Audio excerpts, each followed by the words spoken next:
a number of people read the script and just kind of said, what the hell is this?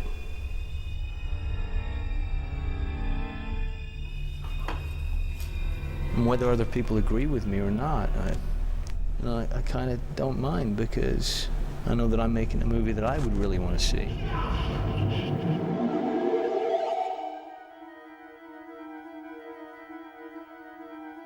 Action. It's one of those stories where a character sets off on a quest to learn something about the world, but ultimately comes back to learn something about himself.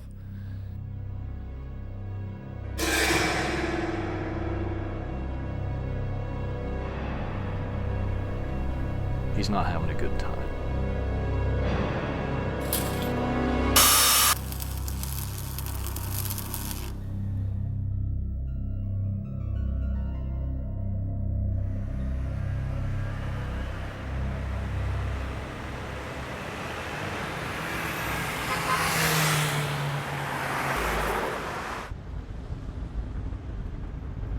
See?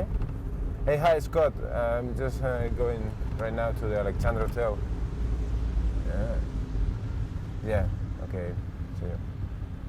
Scott Cosa, the scriptwriter.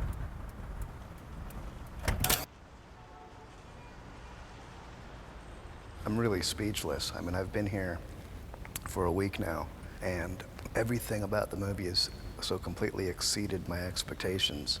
I want to play it like as a two-shot, really.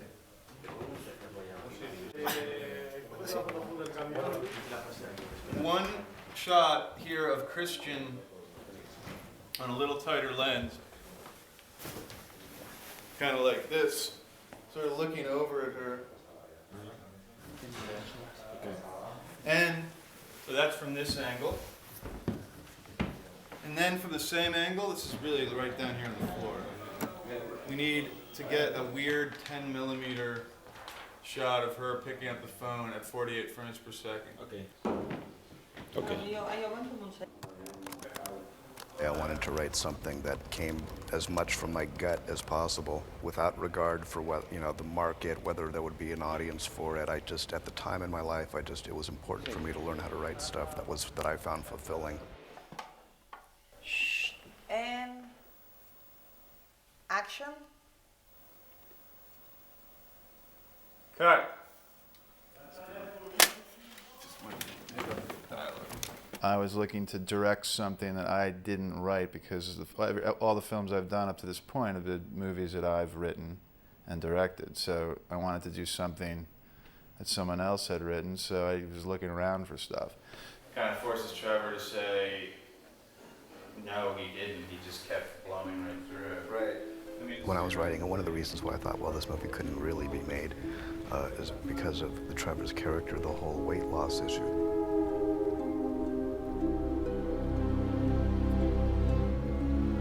And never in my wildest dreams did I think an actor would actually go to the lengths that Christian has gone to.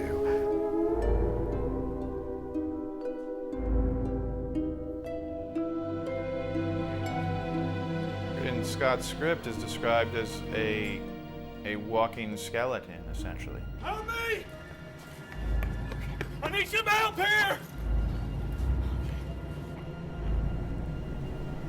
It feels great. It feels like a kind of a victory, because I did kind of just emaciate and destroy myself, and to the point where I kind of just watching me run is a joke, because I just have no leg muscles or anything.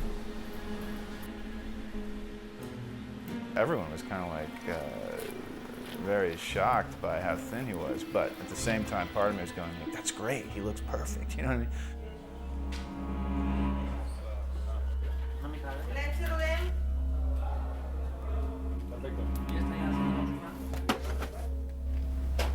I have a whole nother movie about guilt that I could write just as a result of watching this man walk around 120 pounds, not eating for weeks. I just didn't think it was possible. I didn't eat. That was it.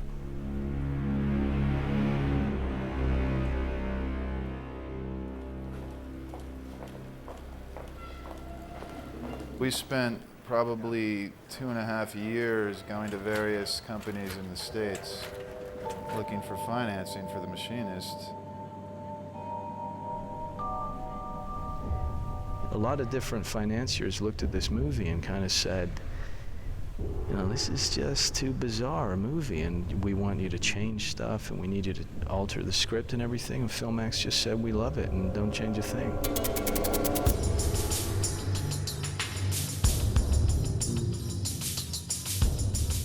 When they agreed to do it, I mean, part of the condition was that I'm going to make, this is the kind of movie I'm going to make, and if you want to make this movie the way I want to make it, then let's do it.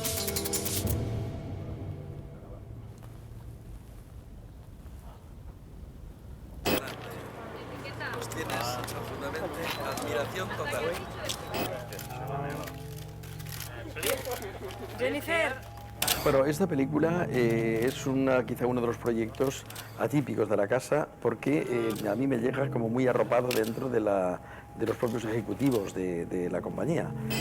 Bueno, era excepcional porque era una película en principio de riesgo, no era una película fácil.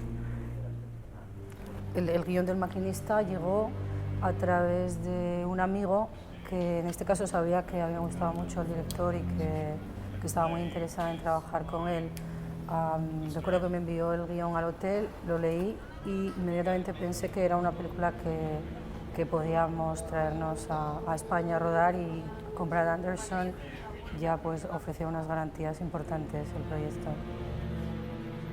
Nosotros sí que hemos creído en su capacidad visual y hemos depositado mucha confianza en que nos hiciera la película que nos explicaba que estaba viendo, que coincidía con la que nosotros queríamos ver. Graba, 9-6-4. You make people nervous, man. You look like shit, acting all crazy. Nothing up when there was an accident. I'm almost got to live with it, not you. Good cut. All right, good.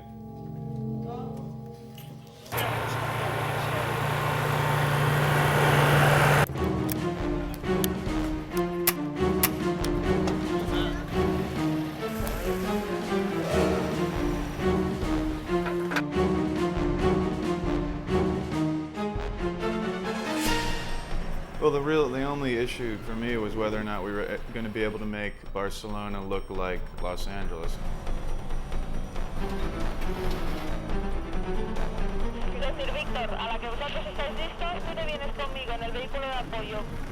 I mean, nobody thought when we first read The Machinist that we'd be filming it in Barcelona. It seemed like the last place.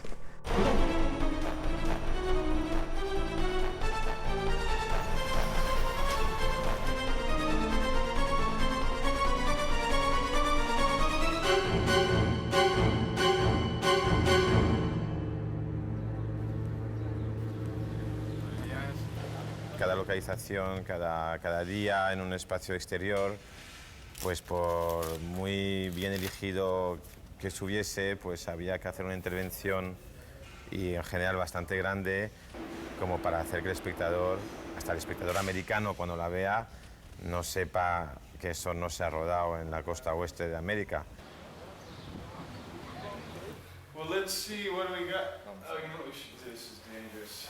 I think I got the reputation for being somewhat kind of obsessive on this shoot, having to be the guy who was, you know, watching over every little exact detail.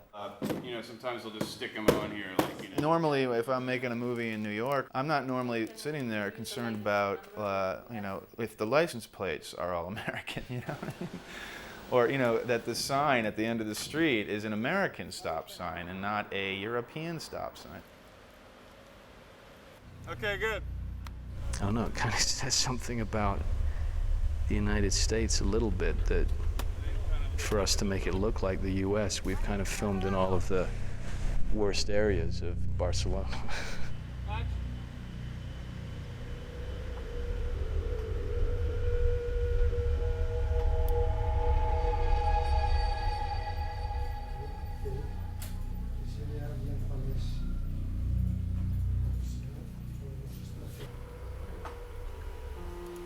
La habitación de Steve.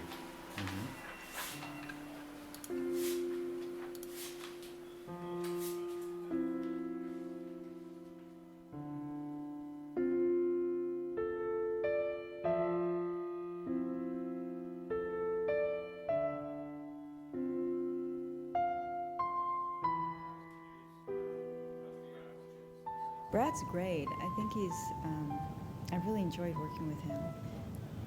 He's really smart, he's very easygoing, he's very direct.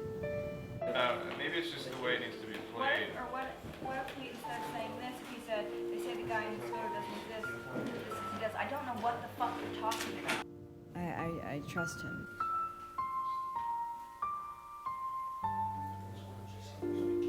Look, just, if we lose that, I don't think it works. Address him. Right. When he mentioned Jennifer's name like a few months ago, I thought that is so absolutely perfect.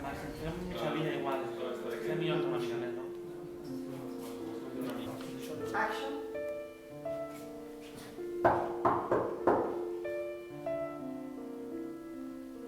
She's very good at expressing vulnerability. She plays these very sort of tortured, vulnerable characters in a lot of her movies, and that's absolutely at the heart of the character she's playing in this movie, the character of Stevie. And wrap. Shh. Action.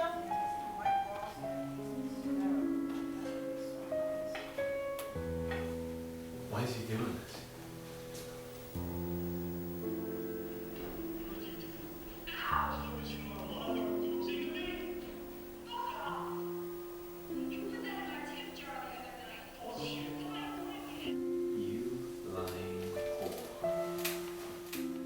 Fuck you, get the fuck out. You bet I will, huh? Fucking creep.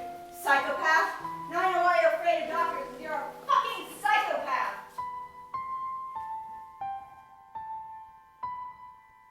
I thought it was a great character study about insomnia. For me, that was the most sort of intriguing thing, like what happens to a person that doesn't sleep and how their world is so altered and how important sleep is to be sane and healthy.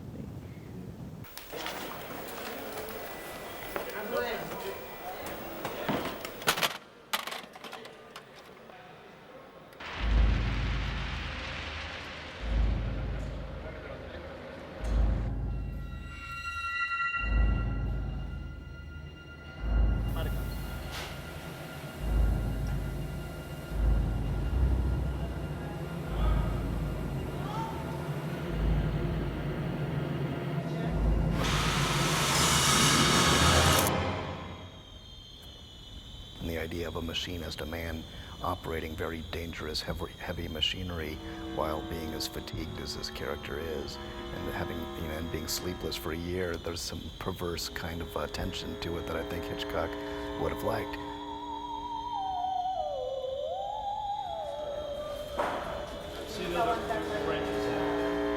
His life is essentially something that in the present he's just consumed with anxiety, and he has this intense fear of something that's going to happen.